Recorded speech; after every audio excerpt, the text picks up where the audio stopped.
Hello, American വ്ളോഗിൻ്റെ മൂന്നാമത്തെ എപ്പിസോഡിലേക്ക് സ്വാഗതം. ഇതിൽ ഞങ്ങൾ കാണിക്കാൻ പോകുന്നത് ഞങ്ങൾക്ക് കിട്ടിയ ചെറിയൊരു സർപ്രൈസും വലിയ സർപ്രൈസും പിന്നെ ഇന്നത്തെ ഒരു ചെറിയ കുക്കിങ്ങുമാണ്, തട്ടിക്കൂട്ടിയ കുക്കിങ്ങും. സർപ്രൈസ് എന്താണെന്ന് വെച്ച് കഴിഞ്ഞാൽ ഇത് തന്നെയാണ്. ഞങ്ങളുടെ ഒരു ഫ്രണ്ട് ഞങ്ങൾക്ക് വേണ്ടി തന്നൊരു സർപ്രൈസാണ്. അപ്പോൾ ഞങ്ങൾ അമേരിക്കയിലെത്തി. ഹോട്ടൽ റൂമിൽ ചെക്ക് ഇൻ ചെയ്ത് കഴിഞ്ഞപ്പോഴത്തേന് അതൊരു 2 ബെഡ്റൂമും ഒരു കിച്ചണും ചേർന്നൊരു ഹോട്ടലായിരുന്നു. അപ്പോൾ അവിടെ കണ്ട സർപ്രൈസാണിത്. ഇതാണ് സർപ്രൈസ്. ഗ്രോസറി ഐറ്റംസും നമ്മൾക്ക് 2 ആഴ്ച ആവശ്യത്തിനുള്ള പച്ചക്കറികളും മുട്ടയും അരി എണ്ണ ഇങ്ങനെ അത്യാവശ്യം വേണ്ട സാധനങ്ങളെല്ലാം, വെള്ളം ഉൾപ്പെടെ എല്ലാം എത്തിച്ചിട്ടുണ്ടായിരുന്നു. അപ്പോൾ ശരിക്കും പറഞ്ഞാൽ നിങ്ങൾ ആദ്യമായിട്ടൊരു നാട്ടിലേക്ക് പോകുമ്പോൾ, പരിചയമില്ലാത്തൊരു സ്ഥലത്തേക്ക് പോകുമ്പോൾ 2 ആഴ്ച ജീവിക്കാനുള്ള അത്യാവശ്യ സാധനങ്ങളെല്ലാം എത്തിച്ചു കഴിഞ്ഞാൽ നമുക്കുണ്ടാകുന്നൊരു സന്തോഷമുണ്ടല്ലോ, അതാണ് ഞങ്ങളിവിടെ അനുഭവിച്ചത്. എൻ്റെ ഹസ്ബൻഡിൻ്റെ ഫ്രണ്ട് കൂടെ വർക്ക് ചെയ്തിരുന്ന ആളാണ് പ്രണയ് എന്ന് പറയുന്ന ആൾ. അയാൾ അമേരിക്കയിൽ തന്നെയാണ്. പുള്ളിയാണ് ഞങ്ങൾക്ക് ഇതിവിടെ ഓൺലൈൻ ഓർഡർ ചെയ്ത് ഇവിടെ എത്തിച്ചിട്ടിരുന്നത്. അപ്പോൾ താങ്ക് യു പ്രണയ്. ഇതെല്ലാം വെച്ചിട്ട് ഞാനൊരു ചെറിയ തട്ടിക്കൂട്ട് കറി ഉണ്ടാക്കുകയാണ്. അപ്പോൾ ഈ ഇൻഗ്രീഡിയൻസ് എല്ലാം വെച്ചിട്ടാണ് ഞാൻ ട്രൈ ചെയ്യുന്നത്. ഒരു സവാളയും തക്കാളിയും പച്ചമുളകും മഞ്ഞൾപ്പൊടിയും ഇഞ്ചിയും വെളുത്തുള്ളിയൊക്കെ വെച്ചിട്ട്, പിന്നെ മുട്ടയും ഉരുളൻകിഴങ്ങും ഞാൻ വേവിക്കാനായിട്ട് അടുപ്പിൽ വെച്ചിട്ടുണ്ട്.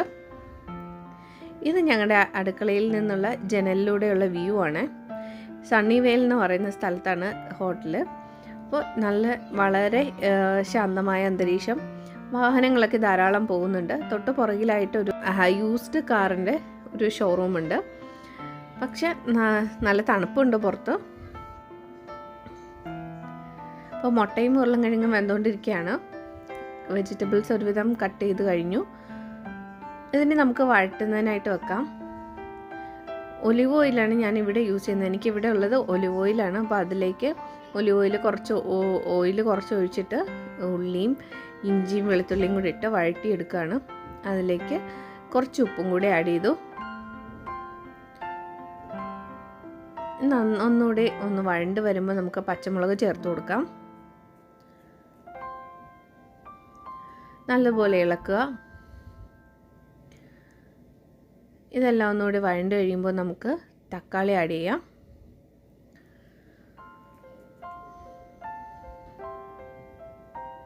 അരിഞ്ഞു വെച്ചിരിക്കുന്ന തക്കാളി ഒരെണ്ണം ചേർത്ത് കൊടുത്തു.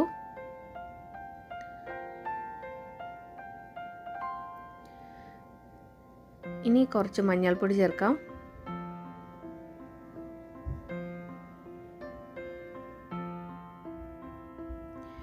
നേരത്തെ വേവിക്കാൻ വെച്ചിരുന്ന ഉരുളൻകിഴങ്ങ് തൊലി കളഞ്ഞ് പൊടിച്ചെടുത്തിട്ടുണ്ട്.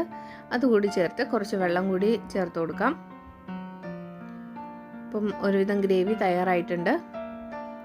ഇനി ഇതിലേക്ക് മുട്ടയുടെ തോടും കൂടെ കളഞ്ഞ് മുട്ടയും കൂടി ചേർത്ത് കൊടുക്കാം. ഇവിടെ എനിക്ക് ഇപ്പോൾ ഉള്ളത് ചപ്പാത്തിക്ക് പകരം ഇത് ടോർട്ടിയാസ് എന്ന് പറയുന്ന സാധനമാണ്. ടാക്കോസ് എന്ന് പറയുന്ന മെക്സിക്കൻ വിഭവം ഉണ്ടാക്കുന്നതിന് വേണ്ടിയിട്ടുള്ള ടോർട്ടിയാസ് ആണ്. ഇത് ചപ്പാത്തിയുടെ ഏകദേശം ടേസ്റ്റൊക്കെ സിമിലറാണ്. അപ്പോൾ അതും കൂടെ ഒന്ന് ചൂടാക്കിയെടുത്ത് ഈ കറിയോടൊപ്പം സെർവ് ചെയ്യാം.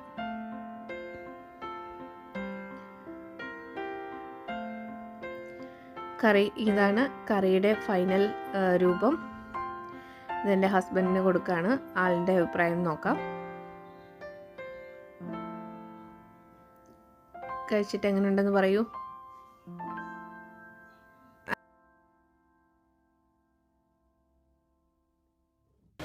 Thank you Pranay.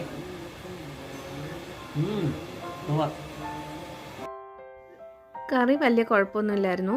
അപ്പോൾ എല്ലാവർക്കും നന്ദി, നമസ്കാരം. വീണ്ടും വീഡിയോസ് കാണുക, സപ്പോർട്ട് ചെയ്യുക. Thank you.